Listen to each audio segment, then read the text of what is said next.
Hi, my name is Tyler McGee, and I'm going to be talking a little bit about Natasha Trethewey's poetry and how they're connected to different pieces of art in today's society. When I started reading Natasha Trethewey's poetry, I saw a little bit of a connection, but I didn't really connect it right at the beginning. As I started to dwell further into her art, I started to understand what she was really talking about. But before I go into that, I want to give a little background on her life. She was born in 1966, and since then, she has moved to 3 different places: Gulfport, Mississippi, Atlanta, Georgia, and Decatur, Georgia, all in the southeast part of the United States. Now, at this time in U.S. history, there was a lot of segregation going on between the two races, both white and black. The mistreatment of the black race was caused by the past ways of American society. Ever since the slave trade days in the 1500s and 1600s, they have been treated a lot differently than they are now. Now, these events that happened during the time in the South are contributors to Natasha Trethewey's underlying message that's given to the readers of her poetry.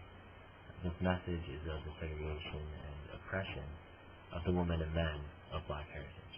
The first artistic connection I made to Natasha Trethewey's underlying message in her poetry was from a song that recently came out in 2009 by Kanon called Waving Flag. I first found this song when I was looking online to find If People Woke Up, and I found out later that this song is actually the official theme song for the entire cup. It shows a great deal of respect for the fact that this administration really wants to push the fact that they want unity and they don't want segregation between these races. Now, the true connection between Kanon, Waving Flag, and Natasha Trethewey's poetry is that they both speak of how this black race wants to achieve freedom from being oppressed by this dominant party of people. Now, this song by Kanon basically depicts a group of oppressed people as being ultimately pushed down by society. They're given nothing for the things that they do. They're given no reward, no benefits for the things that they help cause and do for the people that oppress them. This is also shown in Jacob Lawrence's painting of panel number 17 in his Migration series. He depicts this picture of 2 black slaves being used just for their labor by the white farmers of America.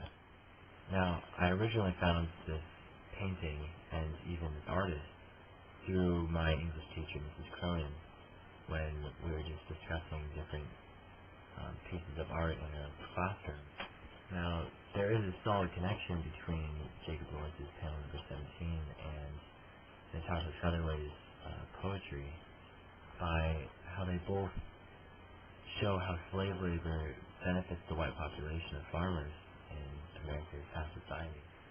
So, in all, these 2 pieces of art, both from Kanon and Jacob Lawrence, portray a similar message as Natasha Trethewey's poetry does.